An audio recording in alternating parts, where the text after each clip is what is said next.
Olá pessoal, sou Rose Campolina e estamos aqui começando mais um episódio do Proseando comigo, Rose Campolina. E hoje, gente, eu trouxe para esta prosa aqui essa figura tão emblemática aqui no mundo da hotelaria, Marcos Valério Rocha.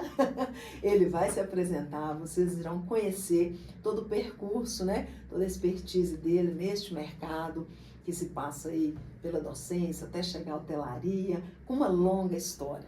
E para abrir os trabalhos, né, Marcos? Olha, quando a gente chama para prosa, a gente pensa logo assim, né? Num cafezinho. Afinal não é de mesmo? contas, Minas Gerais faz parte do Brasil, né? Terra do café, né? Então eu já vou te servir aqui esse cafezinho. E é muito bem-vindo. Olha só, gente, Opa. quentinho, tá indo até a fumacinha. E café bom se toma assim, né, Marcos? Sem açúcar, sem adoçar. Açúcar. Eu aprendi depois de velho, Sentir o mas... sabor. Brinde. Então, gente, ó, tchim-tchim. Obrigado pelo Brinde. convite. Uma satisfação estar aqui com você. Uma amizade de longos Longa anos. data, né? Então, é sempre muito bom poder compartilhar com você de momentos tão agradáveis. Com certeza, Obrigado. temos muitas histórias aí, né, Marcos, na gastronomia. A gente já fez vários eventos juntos, desde o Mercado Central, o festival, né, da gastronômica no Mercado Central que você organizava e me convidava para organizar a bancada de jurados, né? Era sensacional aquele festival. E tantos os outros, como Pequi, né? Festival lá de Pequi. Você só falou coisas que mexem com o meu coração. Memória E a afetiva. minha memória afetiva. Momentos muito felizes, gratificantes, profissional e pessoalmente. E isso que faz a nossa história, né, Marcos? É. E o nosso trabalho, ele está tão intimamente ligado ao nosso dia a dia, ao fazer, que às vezes a gente, assim, encontra mais com as pessoas com quem trabalhamos do que propriamente com a família, É verdade. né? Então a gente precisa fazer desse nosso ambiente de trabalho algo muito prazeroso e preservar a saúde, né, das pessoas com quem a gente convive. E você é uma pessoa que eu tenho, assim, um grande conceito, né, não só de ser exemplo profissional, mas de amizade também, e de uma pessoa que trabalha muito pelo setor, né, de dentro da gastronomia, de dentro da hotelaria. Mas eu sei que a sua história vai muito além disso, e eu quero passar a palavra para você e para você nos contar a sua história. E eu vou permeando aí com as perguntinhas também, né, para Ok. saber as demandas da hotelaria, que eu sei que não são poucas, os Muitas. perrengues, os ônus e os bônus deste nosso setor aí, que às vezes é tão sofrido, mas também é tão gratificante, né? Eu sempre olho o copo o lado mais cheio, não o lado vazio. Somos dois. No meu caso, a hotelaria, a vida profissional me trouxe muito mais alegria, satisfação do que desgosto. Lógico, Com o desgosto certeza. faz parte, né? Senão o jogo ia ficar empatado e não tem graça. Mas É antes de verdade. falar um pouco sobre a trajetória profissional, você vai me permitir fazer uma consideração aqui. Você sabe que as mulheres têm fama de ser ciumentas, né?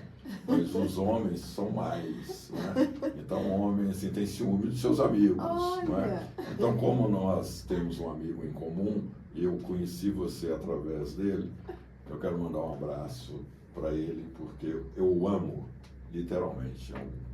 Mora do lado Já tô até esquerdo, imaginando. né? E ele vai ficar com ciúme dele não ter vindo ainda. Você vai convidá-lo, claro que eu vou então, convidar. tá? Porque senão ele vai ficar com ciúme. Seu amigo Então, Marcos, Nelson viu? Cunha, abraço. Vim Nelson primeiro que você, Cunha, viu? Nelson Cunha. Ô, Nelson, mas você vive viajando agora. Outro dia estava lá para Cuiabá, né? Foi fazer um grande congresso lá. Nelson, você sabe que você mora no meu coração, anda de tamanco aqui, né?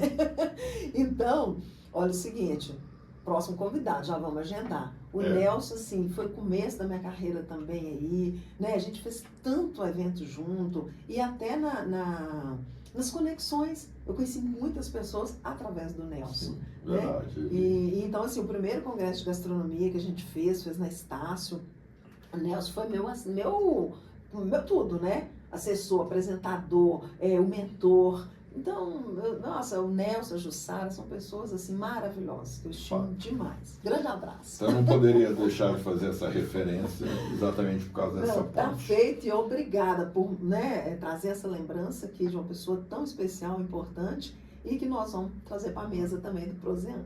Então, aproveitando, já vou pegar a onda do Nelson, pouco que eu sei, muito pouco que eu sei de organização de eventos, produção, realização, enfim, deu a nomenclatura que for.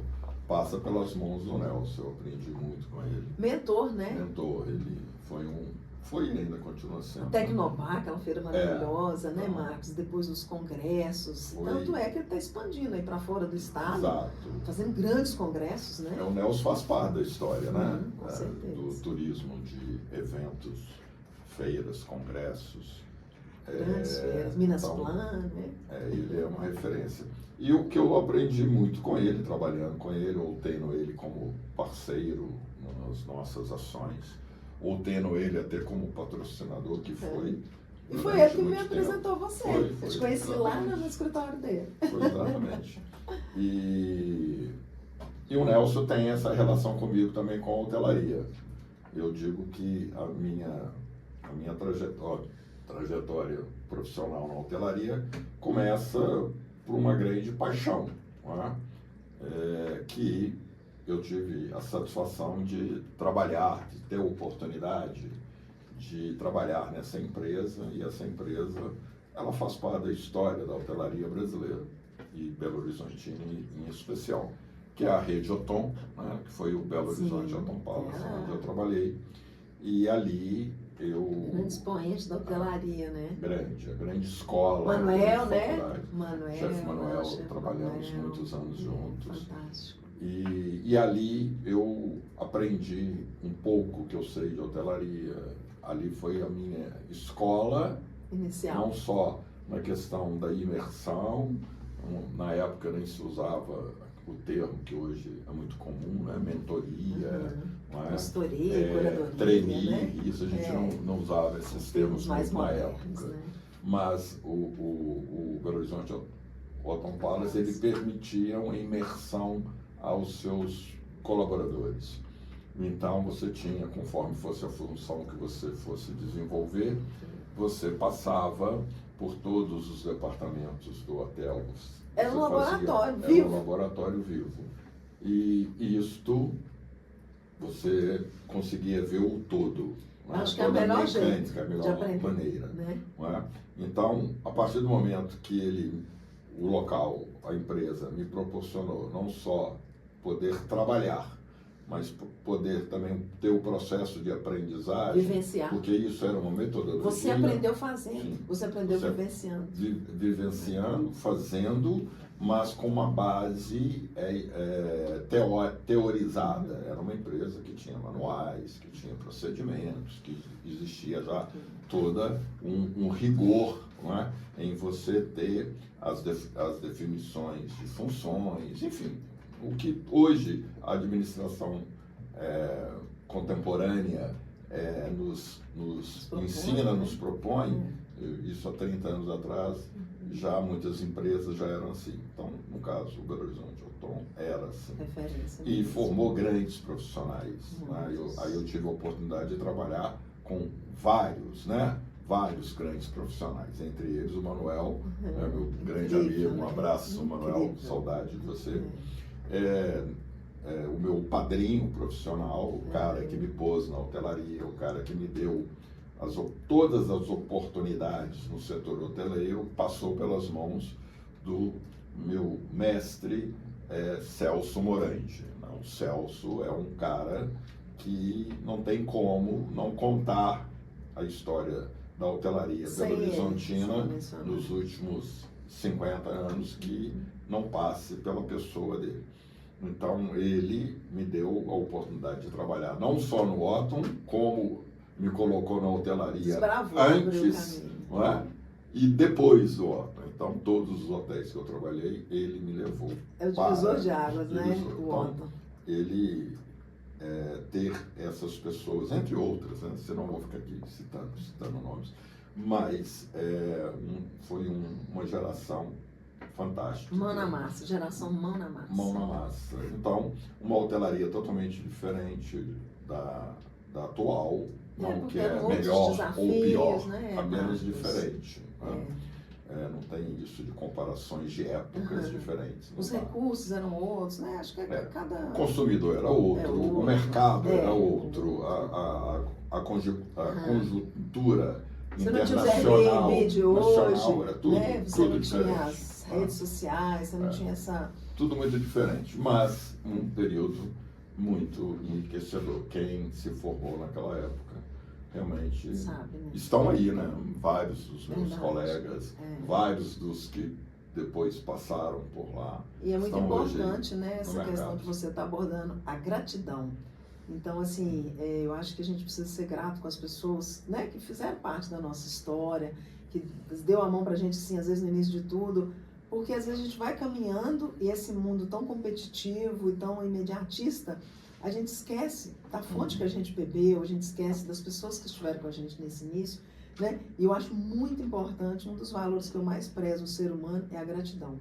Da gente saber ser grato com as pessoas, sabe? Que fazem as coisas pra gente, né? Então, assim, eu fico tão feliz, alunos que eu ajudei a formar mais de 10 anos, né? Como docência lá na UNA, você também teve a sua história aí na docência, então eu vejo, assim, com muita alegria o aluno hoje brilhando no mercado, fazendo sucesso, e vejo muitos, eu ajudei muitos, mas às vezes de 100, você pega ali 10 que voltam para, professora, aquela força que você me deu, aquela, sabe, sou muito grato por isso que você fez por mim naquela época, aquela palavra que você me deu aquela vez, eu estava indo para confeitaria, mas não era meu, tive aquela orientação, então eu acho tão bonito isso, sabe, porque a gente se realiza no outro também, né, de ver essa projeção, então bacana isso.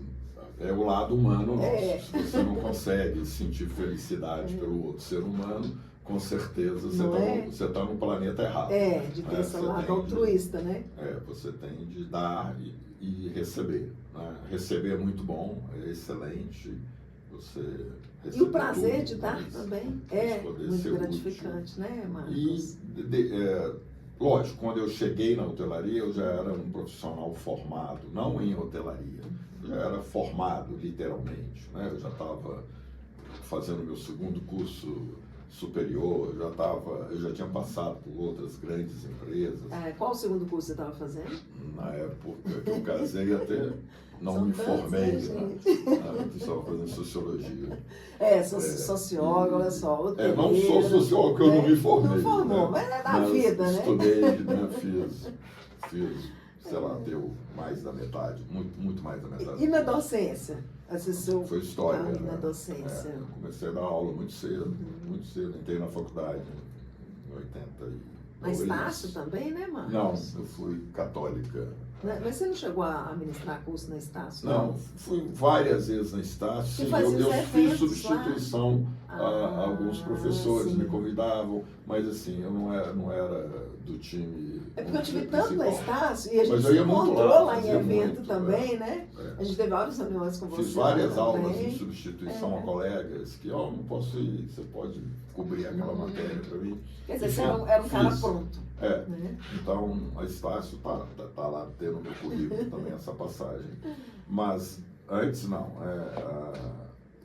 Quando eu comecei a dar aula, dava aula para o primeiro grau, segundo grau, enfim, até o pré-vestibular. Então, comecei a dar aula muito cedo e tinha 21, 22 anos. E isso, lógico, você desenvolve todo o processo. Você é professor, você sabe disso, né? Você estuda mais do que o aluno. Verdade, a gente aprende muito mais. É o que dizia Cora Coralina, né? Eu sempre aprendi mais quando eu estava dando aula do que depois que eu parei. Porque você quer estar atualizado, as pesquisas, você quer estar preparado. Força você fazer pesquisa. Né? Então isso foi muito enriquecedor. E eu já comecei a trabalhar muito cedo, muito jovem, com 14 anos de idade, eu já tinha carteira assinada. Então, e trabalhei em grandes empresas, né? Empresas que me ajudaram na minha formação como pessoa, acima de tudo, e como profissional. Então, trabalhei no Banco Nacional, né? Tá vendo, né, gente? O currículo dele, quando eu falei que é vasto, né? Então, isso foi a grande... antes, né, da atividade que eu estou nela há mais de 30 anos, que é a hotelaria e o setor de eventos, o turismo, né, como um todo, a atividade bancária, era o emprego de um sonho, de um qualquer gente. jovem Verdade. nos Nossa, anos 70. Lá no banco. Você podia trabalhar meio horário, É. você ganhava Sonho, super bem na é. época. E era o seguinte, na hora que você falava com a mãe de uma namoradinha que você era bancário, você já ganhava 10 pontos Não, na já frente. era a menina dos olhos, né? Porque só se você roubasse que você sairia. Então você faria carreira. Como meus amigos da época todos fizeram. Enfim, então, mais uma empresa também que me deu base, me deu humanização, entende? Ela construiu E até em essa mim questão da essa hospitalidade, percepção. né, Marcos? Porque a gente olha para você, a gente vê hospitalidade. Você é uma pessoa extremamente educada, né? Assim, polida, você tem todo um... Sempre tratando com você, eu nunca, assim, tive nenhuma abordagem com você que fosse de qualquer jeito. Você tem uma diplomacia, né? Uma postura... que eu acho assim, um dia a gente comentando isso com a Marcinha Nunes, né? Depois daquele encontro lá, Dona Lucinha, né? E falando, oh, gente, o Marcos é um cavalheiro, né? Um cavalheiro, daqueles caras que ainda abre a porta do carro, assim, pra gente entrar. Então você tem a hospitalidade inerente na sua postura. E como que foi a prática, né? Por exemplo, para chegar aos dias de hoje? Qual foi, assim, o seu primeiro hotel, sua experiência ali com hotel, para chegar a ser hoje o presidente da Federação Brasileira de Não sou presidente. FBIH, né? FBH. Não, não sou presidente.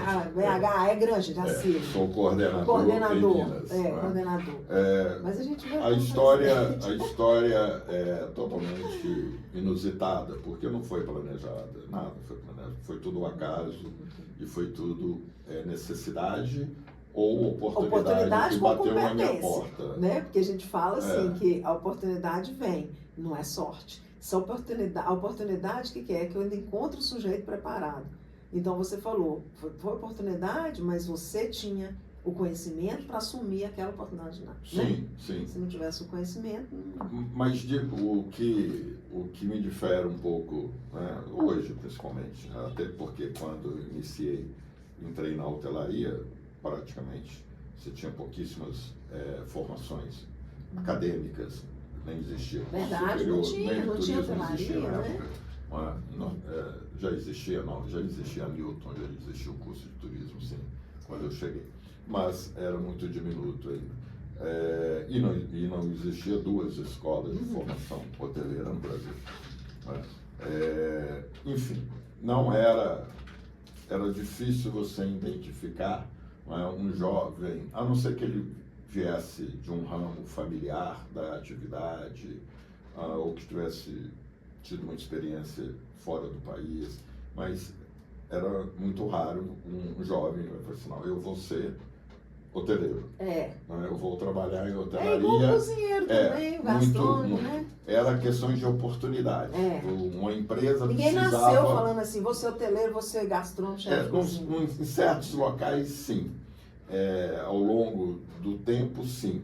Mas ainda não. A maioria das pessoas que eu conheci e convivi na hotelaria foram oportunidades de trabalho que surgiu naquela empresa. Como surgiu em um hotel, poderia ter sido numa oficina mecânica, poderia ter sido no laboratório, poderia ter sido no comércio, era necessidade de trabalhar.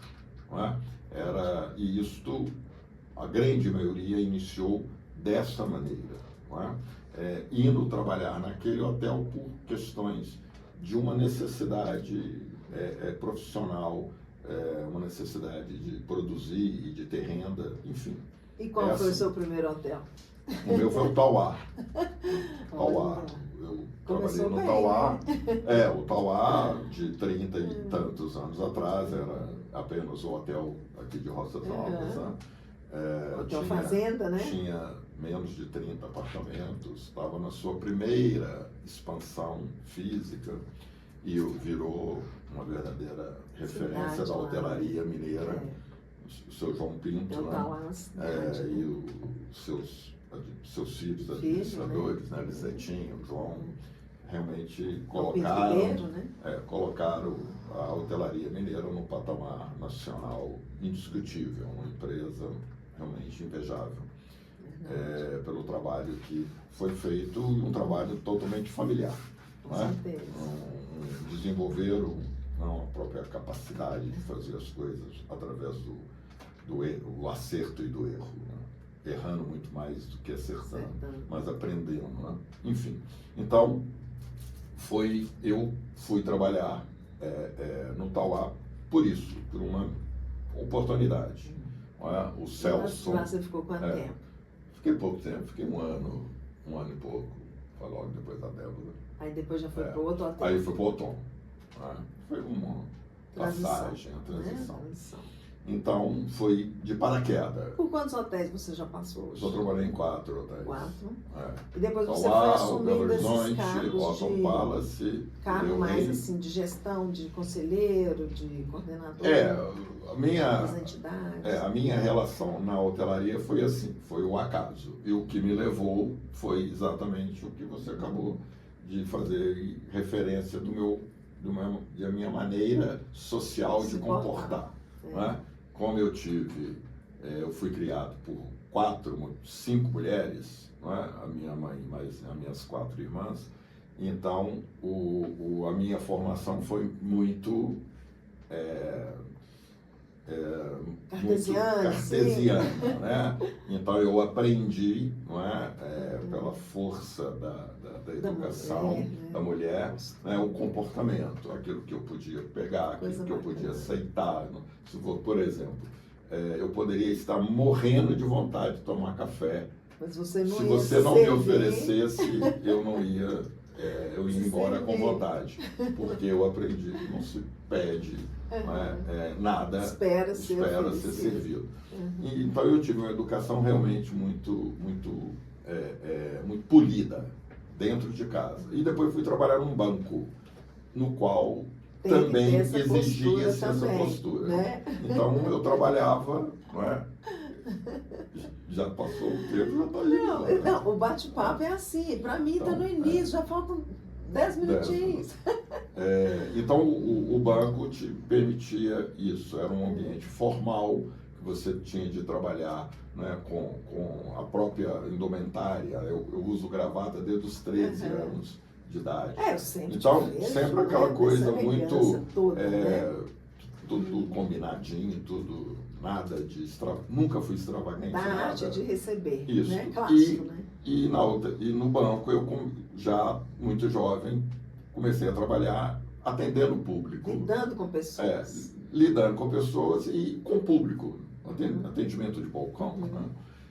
E isso tudo você vai sendo polido. Então, quando eu chego na hotelaria, eu já sou uma pessoa formada academicamente, já sou formado pela experiência da vida e ter trabalhado em setores tão diversos. Eu trabalhei em banco, depois fui trabalhar em mineração. Se você olhar para cima, mas Marcos Aurélio, eu trabalhei em mineração. Eu trabalhei em mina de exploração de minério, em usina de beneficiamento. Então eu vi o lado bruto também, de um ambiente mais agressivo, totalmente diferente de um ambiente conheceu os dois lados da moeda, né? Então conheci os dois lados. Então isso tudo, quando eu chego na hotelaria, eu estou um profissional pronto. Um homem pronto, a Débora nasceu no Tauá, eu estava no Tauá quando E talvez seja por isso até que você tenha sido tão assim abordado, solicitado para esses cargos também de gestão, né? Foi tudo o acaso, é tudo. Porque hoje você é uma referência assim no Brasil, né? Com os eventos que você faz. Por exemplo, o Encontro da Hotelaria Mineira, né? Que agora já nem é mais Hotelaria Mineira. Agora já tá, Encontro da Hotelaria que já está em outros estados. Hotelaria, né? Então só está expandindo. Eu tive a oportunidade de participar de vários desses seus encontros. Fiz um bacalhau uma vez lá, você lembra? Lá com bacalhau. Foi no Mercury. Isso. Não foi no Mercury. Foi ali perto da trincheira. Onde uma aula ali. foi no Imperador. Imperador. Isso. Nossa, isso, fantástico. Então, assim, os locais que você sempre fazia, né? Como teve em Caxambu aquela vez, até você participou do projeto GastroUni, e a gente convivia muito, porque eu estava na academia, tinha lá os projetos de gastronomia também, chamava para ser jurado, né? Foi jurado lá, os alunos apresentavam aqueles trabalhos. E não sei se você lembra, quando em Caxambu, você fez enquanto hotelaria lá, você me fez o convite para participar, né? E a gente, eu falei, ô Marcos, a gente podia conceder um prêmio para os alunos que ganhassem para ir. Aí ele falou, pronto, então vamos, para ir, né? Suas alunas então podem fazer aula show. A gente quer até 2 alunas para fazer a cozinha ao vivo lá, né? Em Caxambu, e vocês deram toda a atenção. Então, Marcos, eu sei que esse caminho é longo, né? Os desafios também, aí, de às vezes você ter que debater com tantos perrengues, com tanta dificuldade do mercado, impostos, né? Então, hoje, como é que você vê a hotelaria? Porque, como você disse no início da nossa conversa, o momento hoje é outro, os recursos são outros. Aliás, os recursos estão cada vez mais limitados, né? Se você for pensar em recursos naturais.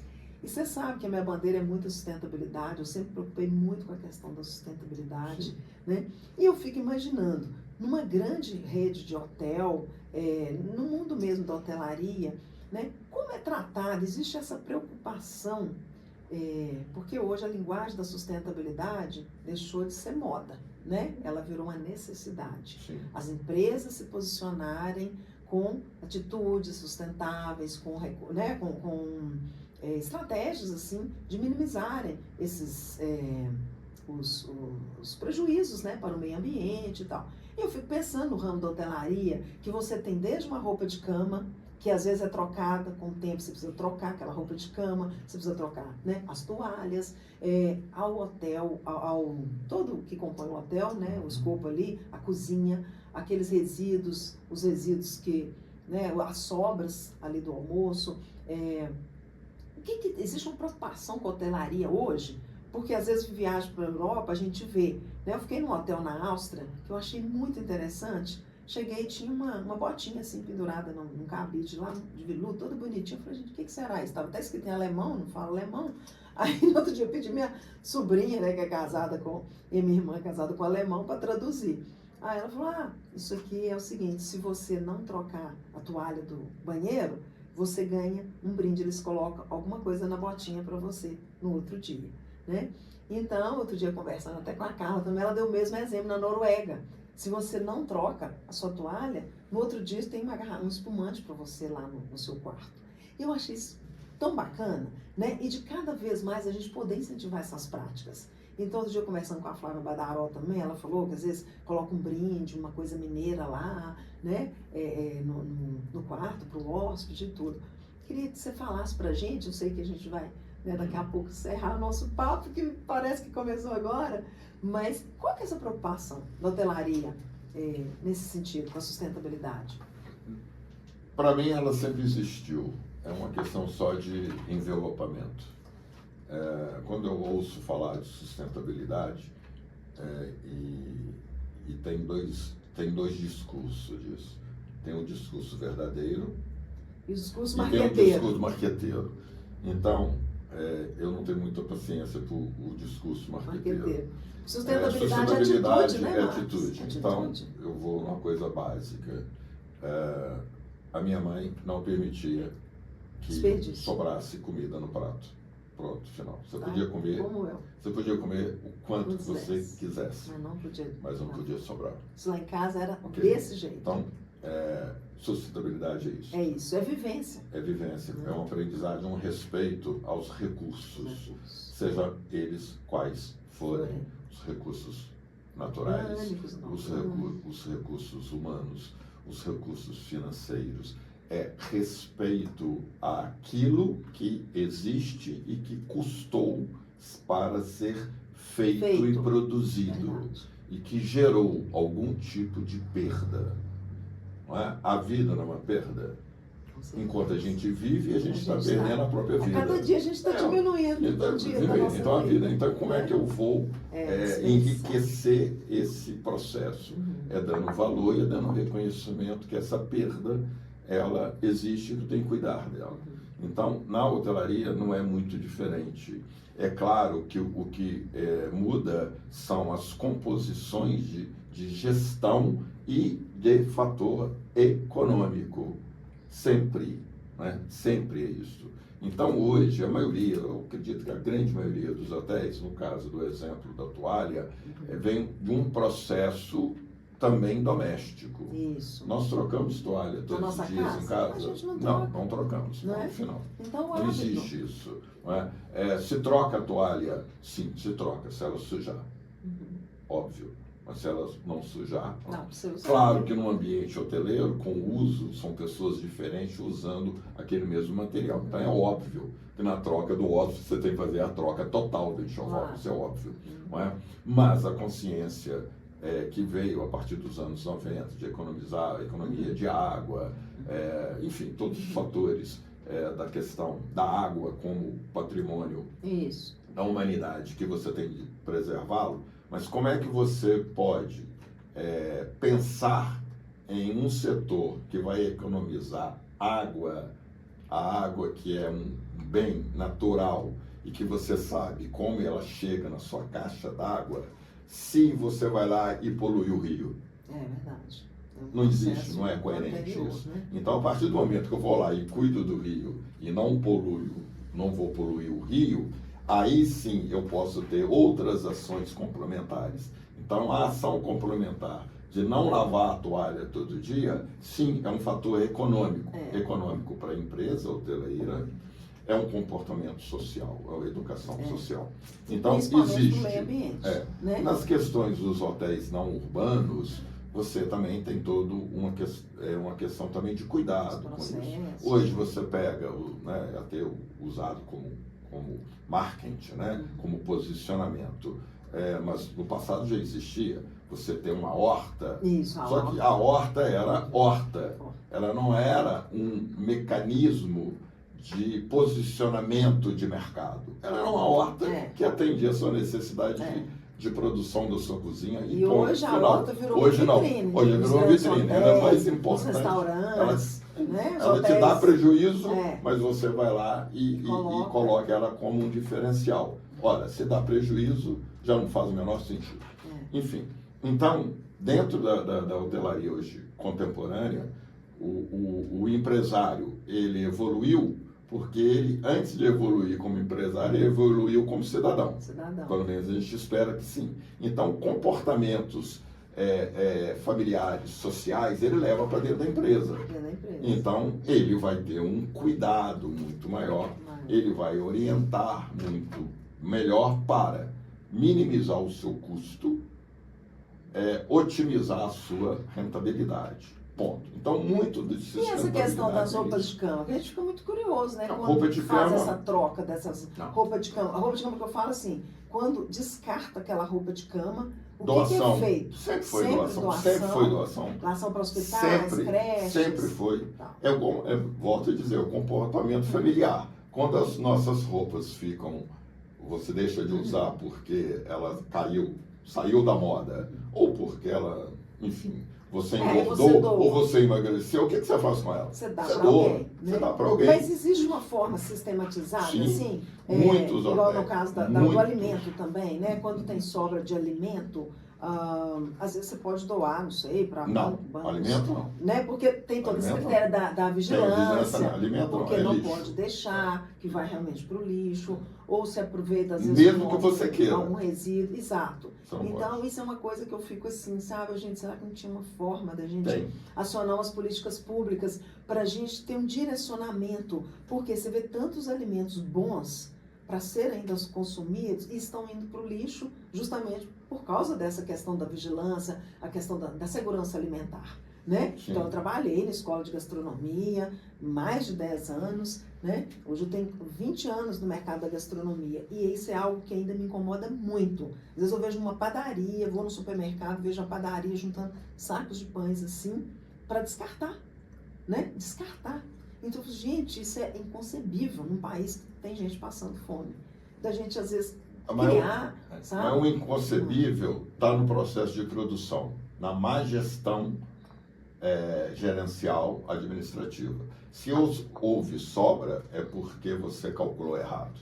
A primeira coisa já começa por aí. Não é? Na área alimentar, então, você sabe muito mais do que eu, infinitamente, mas você sabe muito bem que o erro está exatamente na produção. Se você errar a mão na produção, você vai ter sobra. Ponto. Não tem como fugir disso. Então, é maior cuidado nesse olhar de você produzir. E a hotelaria, na parte, principalmente na parte de enxoval, ela é muito bem, é uma gestão muito Bem precisa. feita, assim. Por quê? Você ocupa o apartamento se ele for vendido entre aspas, né? Se ele for locado. Claro. Então você tem previsibilidade. Uhum. Não é? Então aquele enxoval que ele chega no seu ponto de fadiga, ele vai sempre para doação. Sempre foi assim. E você Agora, já tem essas instituições? não, vai lugares, muito né? da própria conexão do próprio do hotel, conexão. com Não é? quem ele já Vou te dar um direcionou, exemplo. né? Um outro grande amigo nosso, né? Grande amigo, o Sérgio Moreira. Sérgio né? Moreira. Serginho. Sérgio está para vir aqui também, viu? Então, o Serginho Nossa, o Serginho, o dia que você fizer essa mesma pergunta para ele, o dia que ele vier aqui, o Serginho é a prova viva, porque você sabe que ele atuou na política como, né, vereador, vice-prefeito, essa coisa toda da cidade dele.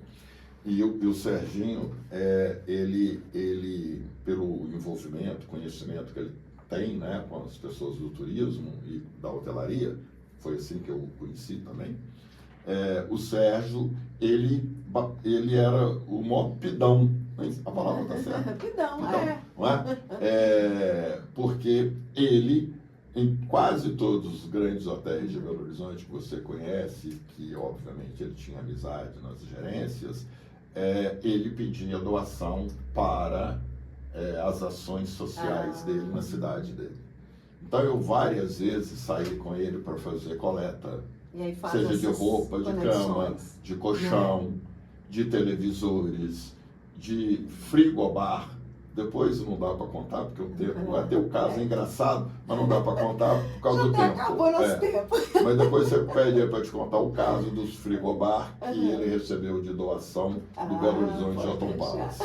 Então, isto sempre existiu. Então, não precisa sistematizar. Já existe. Vou te dar outro exemplo. Eu falo assim, para ter uma lei de incentivo, sabe, Marcos? Não assim, acho que é necessário. Porque, por exemplo, igual hoje você vê muitas incentivos, às vezes um restaurante com pegada verde, sei lá, um selo verde, uma coisa assim, para aquele restaurante que, né, ele está dentro das normas, toda a regulamentação, e ele faz algo muito mais, sabe? Tem toda essa preocupação, né, de gerar menos impacto no meio ambiente. Então, ele receber lá alguma gratificação por isso, sabe? Algum reconhecimento que seja assim um selo verde, né? Então, assim, a gente vê esses incentivos, sabe? E principalmente, às vezes, também em alguns países, né? Restaurantes estrelados, olha, foi considerado tal porque é o restaurante mais verde da América Latina. Isso vale até para lojas, supermercados. O primeiro supermercado verde que mantém, por exemplo, na roupa dos funcionários, usa PET para fazer a roupa. Os carrinhos que estão ali para compra, eles são feitos também com material reciclado. Existe uma infinidade de medidas. Existe, mas são todos fatores econômicos. Todos são fatores econômicos. E eu vou te dar um exemplo de dois programas fantásticos que eu vi, que eu convivi com eles. Em um deles eu ainda convivo. O programa Boa Mesa do Sesc.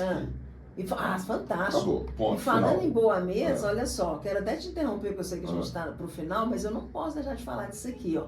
Isso aqui, gente, esse bolinho é uma mistura de um bolo com doce, chama bicota de mulata. Opa. Isso aqui, esse bolo doce é de Santa Luzia, trouxe lá de Santa Luzia, tá, para te oferecer, fica bom também com um cafezinho amargo. Ele leva cravo, especiarias, né, rapadura, e ele é feito há muitos anos, tem mais de 100 anos esse doce.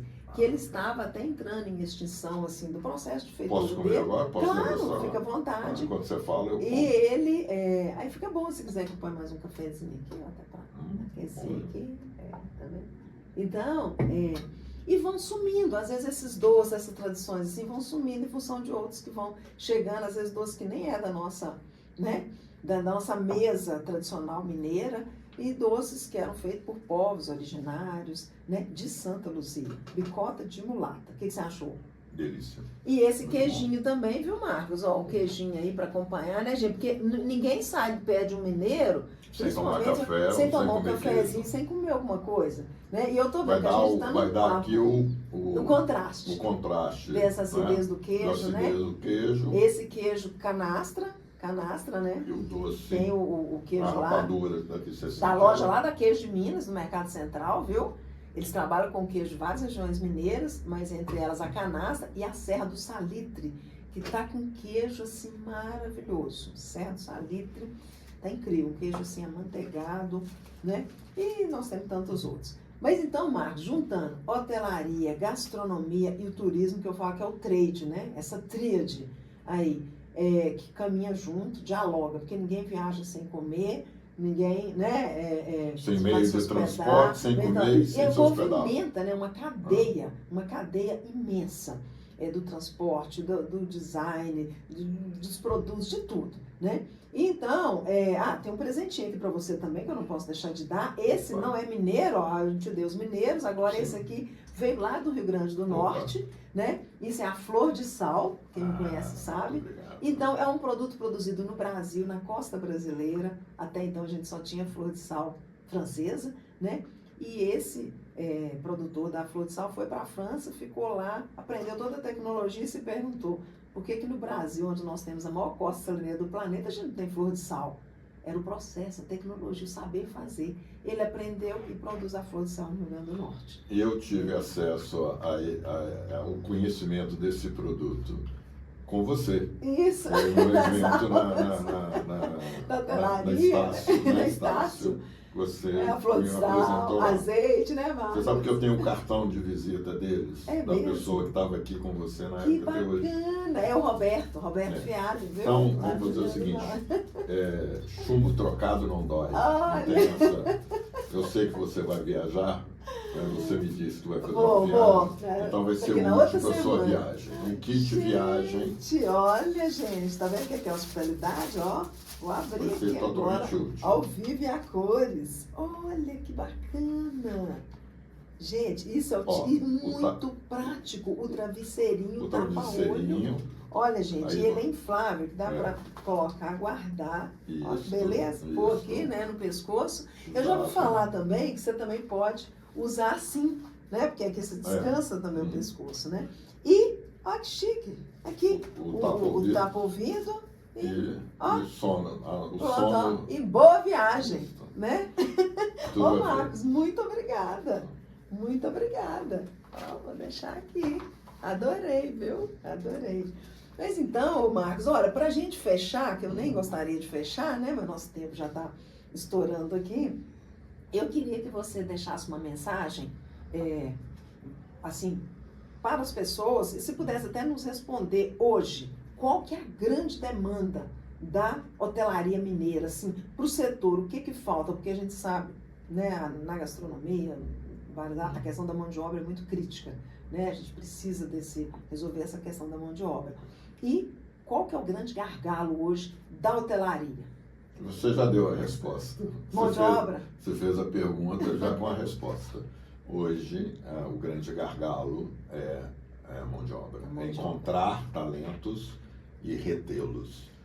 E nesse ponto nós temos de fazer um grande esforço de aprendizagem. Quando eu falo nós, a hotelaria, né? Claro. A gestão hoteleira, em aprender ou reaprender, identificar e reter talentos. Hoje o jovem não olha para o setor hoteleiro como uma prioridade profissional, a não ser, óbvio, com algumas exceções, é evidente. E você acha como que a gente então pode acionar as políticas públicas para isso? Eu vejo assim, no caso da gastronomia, né? A gente queixa da falta de mão de obra, mas às vezes o jovem quer estudar gastronomia, ele não tem condição. Um curso de gastronomia hoje é muito caro.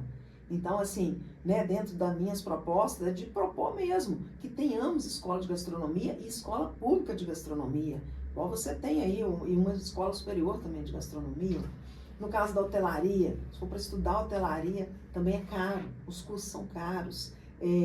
Então, eu não sei, né, assim, estou colocando aqui, mas, de repente, também você tem algumas outras questões, outras ideias. O que você acha que precisa ser feito ou que pode ser feito que ajudaria a hotelaria? Essa pergunta você tem que fazer outro programa, porque eu não consigo fazer síntese com obviamente, Mas assim, se fosse para definir algumas frases assim... Vou fazer uma analogia muito simples, que talvez traduza isso. Quando eu falei que comecei a dar aula muito cedo. Sim. Eu estava no primeiro semestre, eu fui convidado para dar aula. E lá na quinta série, e ainda não mudou até hoje a nossa grade curricular, lá na quinta série nós começamos a aprender a história do Brasil através do período colonial.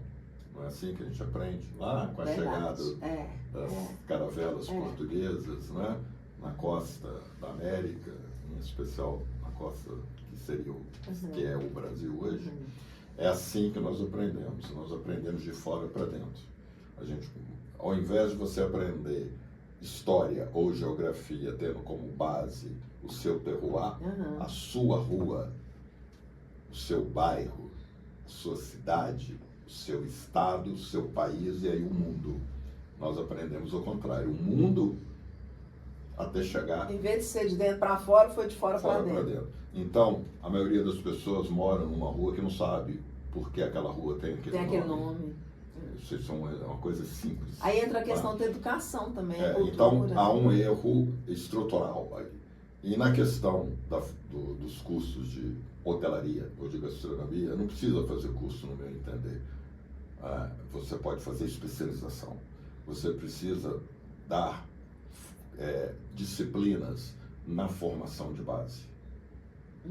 Se você quer ter sustentabilidade, põe na matéria do ensino. A sustentabilidade, isso é uma coisa até que eu propus. Sustentabilidade. Tem que ser pano de fundo. Todas você aprender ali, você vai aprender as coisas básicas ali. Não é? Então, este é um caminho de você mudar um cenário através da educação. Mas não necessariamente você tem de cometer, e você sabe disso, porque você vivenciou isso, o absurdo que foi, há 10, 15 anos atrás, nós termos quase mais de 20 cursos de turismo na região metropolitana de Belo Horizonte. Se eu te perguntar o que aquilo deu de resultado. Não suporta. Não era aquela, né? Não era aquela demanda que precisava. Não é oferecer curso, né? Assim, então você precisa criar, dentro do processo educacional, usar o que você já tem. Já tem as escolas? Tem. Então eu vou partir dali. É igual turismo. A melhor maneira que você tem de ensinar, de propor um curso de turismo, de formação universitária, superior, é você contextualizar a história do Brasil como turismo. Não é? Verdade. Não tem jeito de você estudar a história de Minas Gerais que não passe pelos fenômenos turísticos que nós temos até hoje. Não é? Não tem como. Agora, por que há tanto distanciamento? A falta de um olhar contemporâneo para isso. Então, já está lá os conceitos turísticos em qualquer livro de quinta série. Eu falo quinta série porque ainda é a lembrança que eu tenho. Não é? Estão lá. É só você, hoje, adequar a formação turística e de um potencial profissional da área do turismo é igual à formação de um médico, um advogado, um engenheiro, que você tem a base do ensino da educação básica, trabalhando todos os campos de forma interdisciplinar. Interdisciplinar, é isso. Eu vejo assim. Com certeza, Marcos. Olha, gente, a gente gostaria, né, de assim, continuar essa prosa aqui, mas já estouramos o nosso tempo, porque a prosa está uma delícia, né? Fica aqui, Marcos, registrado todo o nosso podcast. Esse bate-papo vai estar disponível para vocês, tanto no YouTube quanto nas nossas páginas, Portal Chefe é Chefe. Se o Marcos quiser, a gente pode fazer collab com vocês. Claro. E também na página da FBHA, né? A sigla é grande. E deixar para vocês desfrutar deste papo aqui, que foi uma delícia, com muitas dicas, com muitas histórias, né? E vamos continuar, né, Marcos? Posso fazer um jabá? Uai, claro! Para quem não sabe, já vai pagar. Nós temos o podcast Gestor, nós temos o grupo, que é o Grupo Gestores da Hotelaria, e nós temos dentro do Grupo Gestores da Hotelaria, nós temos o podcast Gestores da Hotelaria. Isso! Que nós temos aí mais... Ele acontece com qual frequência? Não é semanal? Era semanal, Hoje nós estamos realizando 2 programas por mês. Por mês. Então, nós estamos vamos chegar agora no próximo programa, no 60º programa. Opa. Então, eu falo que no podcast Gestores da Hotelaria, quem quer um pouco ou interessa pelo tema, quem é do setor ou quem não interessa pelo tema, tem ali uma boa referência de conhecimento, de entendimento. Olha, que ótimo. Aí porque fica nós só a dica. entrevistamos gestores. Já né? é um Claro. aprendizado, é uma aula, É gente, uma e aula, gratuita, né, Marcos? É. Para a pessoa Então, aprender com quem faz, com quem Ali está no você setor. realmente tem um conteúdo muito grande. Então, esse é um projeto meu e do Martin Vanzels, né, meu amigo, parceiro. Então, eu convido, quem se interessar, tá lá no YouTube, Gestores da Hotelaria. Aí, gente, então fica esse convite, né? E nós vamos terminar agora, Marcos, falando aquela frase que eu sempre brinco, né? É junto dos bons, Que a gente fica melhor. melhor. Um abraço. Tchau.